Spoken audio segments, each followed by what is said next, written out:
नमस्कार मंडळी, आज आपण बघणार आहोत भरलेलं वांगं. तर त्यासाठी मी अर्धा कप शेंगदाणे तव्यावर टाकले आणि थोडे हलके भाजल्या गेले की त्यामध्ये थोडंसं सुकं खोबरं टाकून भाजून घ्यायची.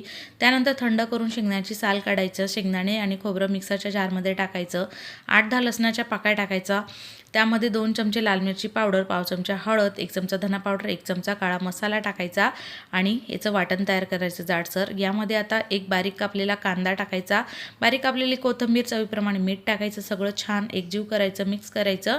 आणि आता इथे पाव किलो वांगे आहे छोटे, ते आपल्याला काटे कापायचे आणि मधून अशी चीर देऊन मिठाच्या पाण्यात टाकायचे, स्वच्छ धुवायचे, त्यानंतर अजून 1-2दा पाण्याने स्वच्छ धुवून घ्यायचे. त्यानंतर यामध्ये आपल्याला तयार केलेला मसाला भरायचा आहे, सारण ते छान मस्त दाबून असं भरून घ्यायचे सगळे वांगे.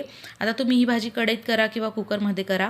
तर मी इथे कुकर ठेवलेला आहे गॅसवर, त्यामध्ये 3-4 पळी तेल टाकायचं आवडीप्रमाणे, अर्धा चमचा मोहरी, अर्धा चमचा जिरं, थोडासा हिंग, 1 चमचा लाल मिरची पावडर, भरलेले सगळे वांगे टाकायचे. यामध्ये 1-8 मिनटं परतवायचे आहे. सुकी भाजी बनवत आहे त्यासाठी मी इथे अर्धा ग्लास पाणी टाकत आहे. रस्सा भाजी हवी असेल तर 1.5 ग्लास पाणी टाका. त्यानंतर कुकरचं झाकण लावून मध्यम आचेवर 1 शिट्टी केली. कुकर थंड झाल्यावर झाकण उघडलं तर बघा मस्त गरमागरम भरलं वांगं तयार आहे. कशी वाटली रेसिपी तुम्ही लाईक शेअर सबस्क्राईब करा आवडलं असेल तर. चला मग भेटू पुन्हा, बाय बाय.